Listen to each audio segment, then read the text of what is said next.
kábíyèsí o lọ́dà ọlọ́run á ṣe é ṣe nígbà tí yín o mo dẹ̀ kí gbogbo ẹ̀yin ìjòyè náà mo kí yín kú àròtì lágbára ọlọ́run àlàáfíà ọlọ́run alààyè àjọba nílùú Mẹ̀sí o bàbá mi yẹ kó sọ̀rọ̀ ṣíàmà wa Professor Olúwaṣánmi but àwọn kan náà ṣèdúró ní pé wọ́n bọ̀ but along the line níjẹta náà wá pè mí pé head tó wọn ò lè pè mí so I have to rush down to her yesterday to collect the report so ojú wọn ni mo ń ṣe lọ́rọ̀ tí mo fẹ́ sọ mo rò pé ní January this year ni àwọn ìlú fi ìgbìmọ̀ yìí lọ́lẹ̀ lórí láti rí pé àlàáfíà jọba ní ìlú Mẹ̀sí pàápàá lórí àwọn rògbòdìyàn tó ṣúyọ ní nígbà tí wọ́n fi kábíyèsí wa jẹ adẹ̀tí àtìgbà yẹn náà láti ń ṣiṣẹ́ yẹn gẹ́gẹ́ bí àṣefígbòye kan ṣe ṣáájú ohun gbogbo mo rò pé màá kàn ṣàlàyé briefly àwọn nǹkan tó wà ní rìpọ́ọ̀tù yẹn. ṣàlàyé details and briefly. ok nígbà tá a bẹ̀rẹ̀ sítì mo rò pé a invite a béèrè torí kan téèyàn bá máa dá sí èèyàn gbọ́dọ̀ mọ̀ díẹ̀ a béèrè àwọn tí ọ̀rọ̀ kan kàn nílùú wọ́n fún wa ní lísì àwọn wọ̀nyẹn ìgbà tán dẹ̀ fún wa à ń láti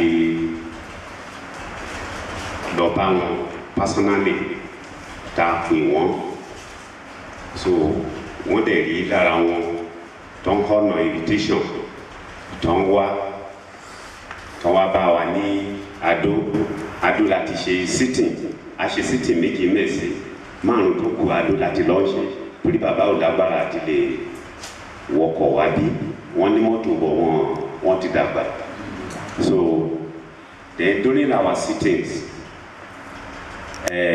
wọ́n ra àwọn tá a lọ bá ń dín náà personally lára àwọn list tó ń fún wa so wọ́n fún wa ní àwọn orúkọ the aggrieved people tó ń fún wa a invite wọn ẹlòmíì lára wọn alọlé ẹ tá a lọ tó bá méjì àbí jù bẹ́ẹ̀ lọ wọ́n dẹ̀ rí èèyàn tó wá bá wa ládùn náà wọ́n dẹ̀ ráwọn tó yẹ pé mo gbé lọ Adó láti bí sí kọ́mítì yẹn láti gbọ́ ọ̀rọ̀ ẹnu wọn àti nǹkan tó kàn bí wọ́n nú gan so a para wá sí ọ̀pọ̀lọpọ̀ wọn o ṣùgbọ́n kì í ṣe gbogbo ẹ̀ náà ló yield but a gbà gbóhùn pé with time Ọlọ́run á kó sí wọn lọ́kàn lára àwọn tí wọ́n fún wa pé ká gbówó wà lára àwọn orúkọ tínú bí wọ̀nyẹn ni Sergeant Adu Mr. Pele Aládésànmí Tọ́ba Aládésànmí Ṣìgíríbẹ̀ Bọ́dúndé Ológun High Chief Adéyẹmọ Balógbò Chief Mrs. Augusta Adéyẹmọ Chief Mrs. Juliana Dáhùnsí Èyélóbìnrin Chief Moses Olúṣọmọká Chief Ene Ajayi Ore Chief Ben Osho Chief S.A. Ajayi and Chief Joseph Aládéṣáì gbogbo àwọn mẹ́wẹ̀ẹ̀wá yìí ẹnìkan péré náà la àdọ́dọ̀ àwọn mẹ́sàn-án nínú wọn so a dẹ̀ rí pé nígbà tá a dọ́dọ̀ wọn a píì sí wọn torí ṣe mọ̀ pé a kì í ṣe court of law a lè pàṣẹ fún wọn àrọwà náà ni ṣiṣẹ́ là ń bẹ̀ wọ́n kan tó bá nìkan tó bí wọn nínú kan fọwọ́ wọ́nú kan ro ti ìdàgbàsókè Mẹ̀sí ìyẹn ló yẹ kó jẹ́ kókó lọ́kàn wọn tó ọmọ ìyá méjì ń jà so gẹ́gẹ́ bí Bíbélì gan ṣe kọ́ wa tá a bá jà ìyẹn ò ní ọ ìjà yẹn kò yẹ kó dojúmọ́ lọ́kàn wa tábà ti sọ nǹkan tó bí wa nú tí ọ̀rọ̀ dẹ̀ parí síbẹ̀ kò yẹ kí ó jẹ́ nǹkan tó lè dí ìlú lọ́wọ́. So gbà tí during our sitting méjì tá a ṣe yẹn kì í ṣe gbogbo àwọn committee member ló lè wá at least most of us èmi Mrs.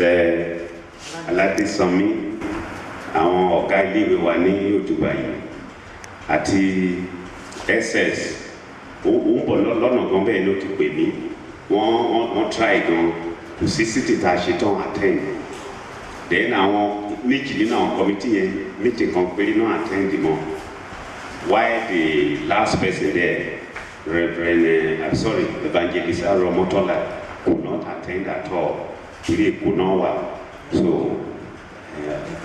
àti DPOD náà DPOD ò ìgbà kan wà àtọ́ lẹ́yìn ìgbà tán ti ṣe inauguration yẹn àti bàbá Ajólúmọ̀ ní Àìsẹ̀gbà ó wà nígbà kan so kí ni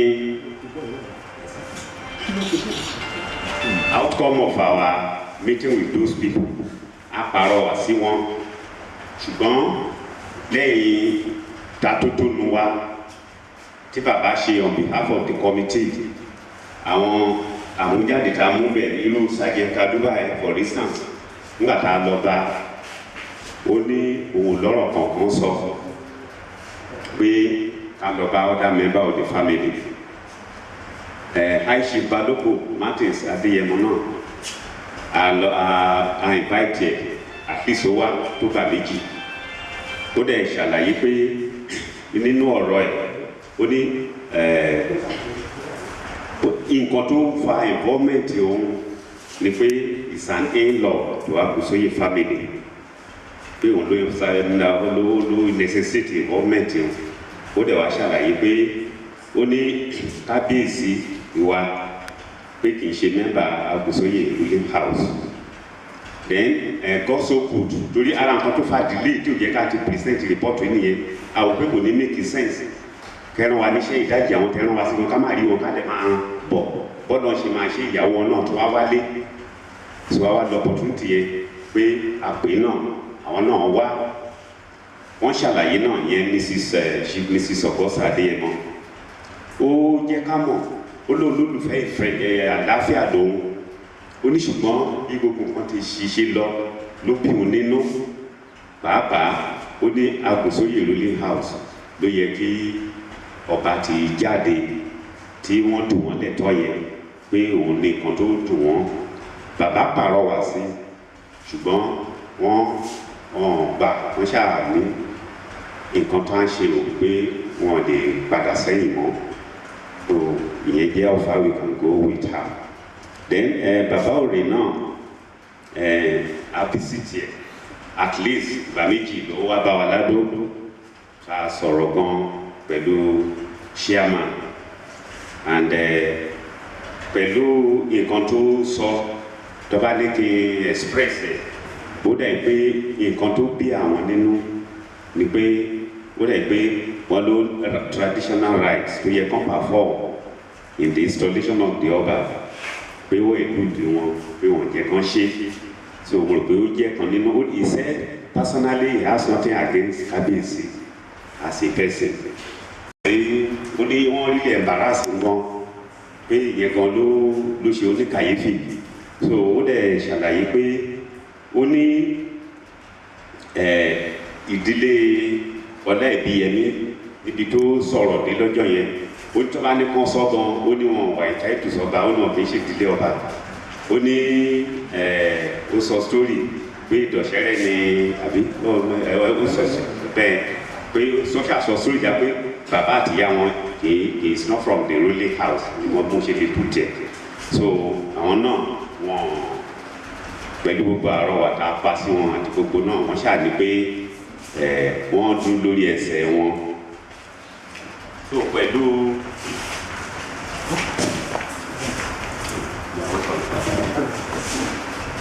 so a fún the next ẹni tuntun wà lórí lísì wa ta fún dọ́dọ̀ ẹ̀ náà ni Gabriel Ọdúndé Ṣìkòlókù àwọn èèyàn ọ̀pọ̀ náà invitation wa wọ́n wá so but bàbá bá wọn sọ lórí phone at least not less than 1 hour lórí ìjù yẹn tàṣà àwọn tó ń pààrọ̀ àti wọn pé wọn ní mẹ̀sí méjì jù mẹ̀sí yìí o so pé kan fọwọ́ wọ́nú tó bá nìkan tó bí wọn nínú but nǹkan tó ń sọ náà ó dẹ̀ pé lórí pé àkùsóyè yìí náà ni gbogbo wọn tẹnu mọ́ pé òun ló yẹ kó take the position of ọbaṣà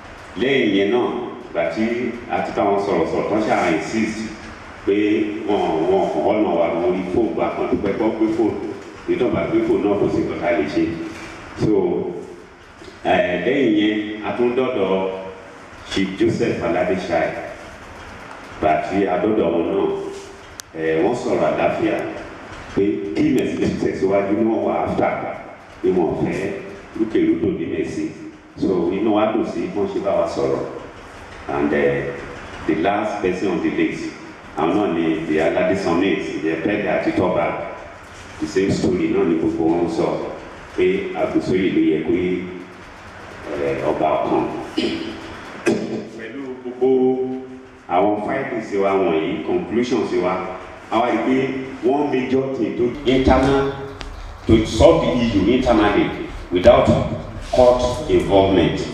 This can be resolved through persuasion. The creation of Olaibiyemi ruling house is as a result of lost love, as the ruling house and Àgùsóyè ruling house have been too close to split now. Let us restore love and remember that nothing lasts forever. All they agree should allow peace to reign so that the town can witness rapid development. Then 2, the ruling family should come into a forum to fashion out how the ownership of Imesi should rotate among themselves, without omission that usually leads to crisis. Then 3, it is recommended and advisable that every ruling house should groom their candidate from youth so as to fit in as credible candidate when it comes to their turn. And 4, it is recommended and advisable to every party to withdraw all court cases and settle amicably, as court cases tends to breed permanent enemy. 5, all quarterships or their representatives should be advised to recognize peace meeting, to organize peace meeting in their various quarters in the overall interest of the town. And the last one, the KBC should not rush into action that can further upset the apple cart of peace in the town. As time heals all wounds, he should make personal effort to make peace with each and every one, and that the Oba in council recognized as opposition. Ní àfikún sí the last one yẹn, nígbà tí mo kú lọ́dọ̀ bàbá lánàá, wọ́n ní kí o ní message tó ń ní mo bẹ̀rẹ̀ dáàdì, apart from deleting this message, what do you have for me to deliver? So wọ́n ní kí n sọ fún kábíyèsí pé àti ọlákọ́ tẹ́lẹ̀ àti ọlákẹ́sí ní àti o pé kìtìrì náà ní ìjọba lé lórí. So pé kẹ́ try àti fọwọ́ ìfẹ́ fa gbogbo wọn mọ́ra pé ọlọ́run ló máa ń yíyàn ní lọ́kàn padà, òun ló ṣàkóso ọkàn gbogbo wa. So pé dí eléle mú kí ìlọ́tọ̀ bẹ̀ kọ́ ní ìyípadà ọkàn kí gbogbo nǹkan lè yà kókó yípadà sí rere. So bí mẹ́sìlì tán ní kí n sọ fún yín kékeré ìyẹn ọ̀gá bèsè. So we are grateful for the opportunity to serve. Àdúpẹ́ lọ́wọ́ yín o fún orí ọ̀fẹ́ tẹ́ fún wa. Dápára Ọlọ́run, Jerusalem wà ní ìrẹsì o, ibi tá àlàáfíà bá ti wà, ẹ̀rí pé ìtẹ̀síwájú á wà.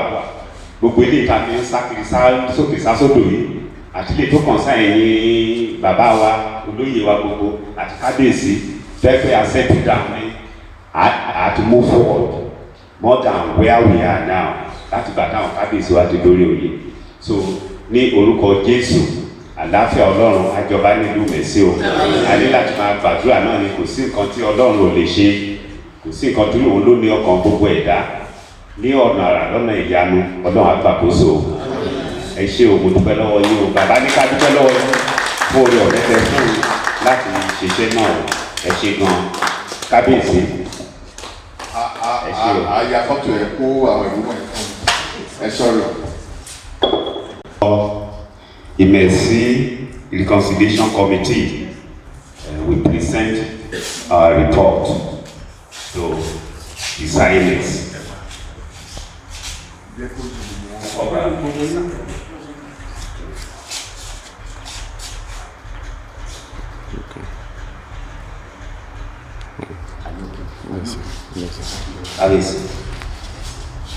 Púpọ̀ lọ́wọ́ kọ́mítì tó ṣiṣẹ́ gidigidi the Reconciliation Committee. From the inception, the quality of people on that committee cannot but do very, very thorough job. Right out of the chairman, Solu Asami,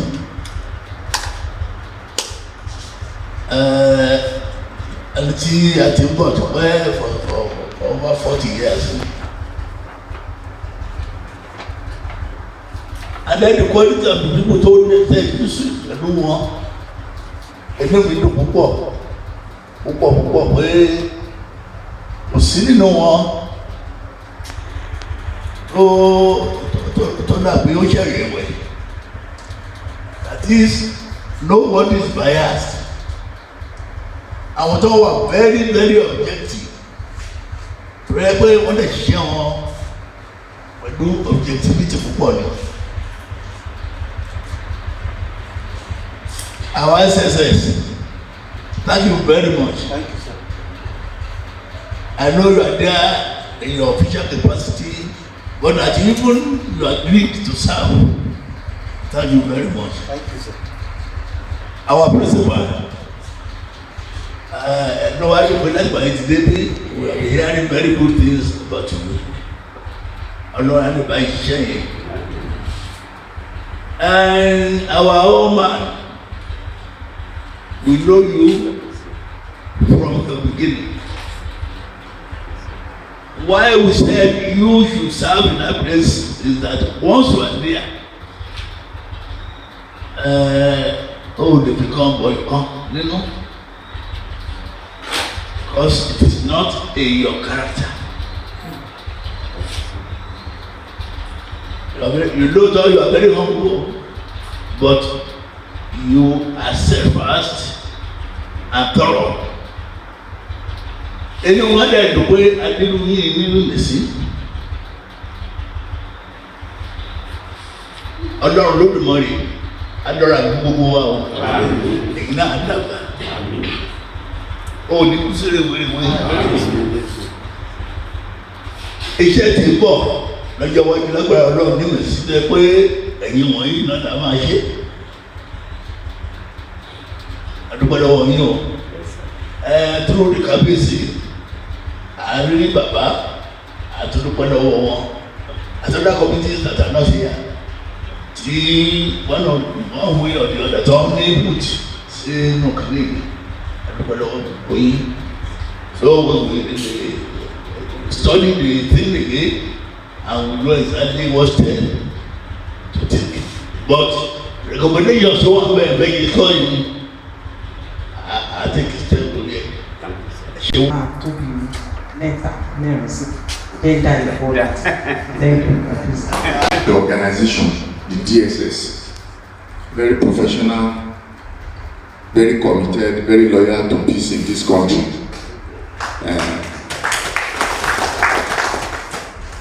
We run to them from time to time, and they have never let us down. And I'm glad I did. We are going to write a letter of appreciation to the committee with the knowledge of the chairman, we will write a separate one to your directorate to express our appreciation for releasing you to serve in that committee. We have saddled them with another assignment and they are working on it. So it's a very good organization. And without talking too much, I can say you are one of the hopes of this country when it comes to security issues. Adúpẹ́ lọ́wọ́ committee wa gẹ́gẹ́ bá bàbá ṣe sọ pàápàá Chief Láòyè ọmọlúwàbí ni àjọṣiṣẹ́pọ̀ rí inú mi dẹ̀dùn nígbà tó mórúkọ yín wá mi jẹ́ wẹ̀yìn mo ní very good, you are the right person. Adúpẹ́ lọ́wọ́ yín. Mo lọ kí Oníṣàn, who is the new chairman of Traditional Council of Obas, ọ̀rẹ́ mi dáadáa ni mo lọ kí. Ó ní kábíyèsí kékeré kan wà níbẹ̀ síbẹ̀ yẹn, ó ní Chief Láòyè, ó ní mi mọ̀ kọ́ mọ́ bá ní mo mọ̀. So wọ́n ṣe gbé ẹ dáadáa nílé bẹ́ẹ̀ náà wọ́n gbé ẹ dáadáa bí lágbára Ọlọ́run èṣù nígbà rere o. Àtàǹkì Mrs. Aládésànmí pé ẹ ṣe múra sí Òjùgbà, ẹ bá múra sí ìgbésókè ìlú Ìmẹ̀sí. Mi ò ní bẹ́ẹ̀ mi ní dúpẹ́ lọ púpọ̀ torí pé iná mọ̀ bí àtẹ̀gbẹ́ àti Ìmẹ̀sí ìyá kan bàbá kan ló bí gbogbo wa. Èṣù sì ní túwáká. Gbogbo àwọn members pàápàá bàbá Olúwaṣọ̀mí àkọ̀wé ẹ bá dúpẹ́ lọ́wọ́ dáadáa, we still right to express our appreciation. In fact, at the stage ẹ̀mejì ni wọ́n pè mí gan ẹ̀mejì. Wọ́n láwọn á máa mọ ní àbàbà ẹ̀ máa wà. Wọ́n ní kì í ṣe kíni bò kẹ́lẹ́pẹ́ ìta mo ní ẹ̀jọ̀ ẹ̀jẹ̀ kí n máa bá yín ládùn twice ni wọ́n invite mi sádùn. Ẹ̀ẹ̀kan èmi nìkan wọ́n question mi rẹpẹtẹ, ìgbà kan wọ́n mú mi jókòó wọ́n fún Chief Òrè jókòó wọ́n question méjèèjì rẹpẹtẹ. So iṣẹ́ gan ni ọjọ́ kan mo dédé rí wọn tí mọ́tò wọn jáde ní rí àìlèyé lóbìnrin bẹ́yẹn. So iṣẹ́ gan ni wọ́n ṣe. A máa dìídì gbé àwọn àgbà bíi tí wọ́n dìde, wọ́n á lọ bá dúpẹ́ lọ́wọ́ kì í ṣe lẹ́tà nìkan la máa mọ̀ because wọ́n fi time wọ́n fi everything sílẹ̀. So lágbára Ọlọ́run alọ́ra ẹ̀mí fún wọn. Gbogbo àjọ òlù ẹ̀yin náà ti gba report báyìí, òun láti dúró fún tipẹ́, ṣùgbọ́n àwọn èèyàn ni a máa ń ṣe bí ọlọ́mọ̀wé bẹ́ẹ̀ ni a gbé step by step. Láìpẹ́ ìfòròpọ̀sẹ̀ tó kọjá la set up legal advisory committee abẹ́ẹ̀kọ́ àti ní legal advisory committee. Àwọn lọ́yà tó wà bẹ́ẹ̀ the lawyers there àwọn afẹ́ tó 4, àwọn high chiefs wà bẹ́ẹ̀, àwọn olóyè ọ̀dọ́ wà bẹ́ẹ̀, obìnrin wà bẹ́ẹ̀. So my first reaction ni pé I send the report sí our legal advisory committee, custody kan dey advise what step we should take. Tó bá jẹ́ ìjọba wa ni wọ́n send ẹ̀ lọ fún white paper tiwa nìyẹn. So because everybody is very expectant. Everybody the report yìí la fi ń gbogbo àwọn kíní kan àìní àníṣúrò ẹ̀jẹ̀ report dey again ní tukù. So we send it to the legal advisory committee and wọ́n advise for what steps to take. Lágbára Ọlọ́run rẹ̀ ló máa ti bẹ̀ jáde. Adúpẹ́ lọ́lọ́run lẹ́ẹ̀kan sí gbogbo àsìkò tẹ́ ìlú, adúpẹ́ lọ́lọ́run pé kò sí ìjàmbá kò sí nǹkan kan bẹ́ẹ̀ ṣe lọ tẹ́ ń bọ̀. Ilé tẹ̀lé máa padà sí láyọ̀ lẹ́ máa délé o. My brother, once again we thank you, Mr. Aládésànmí, we thank you. Thank you very much. Ẹ jẹ́ ká kọ anthem.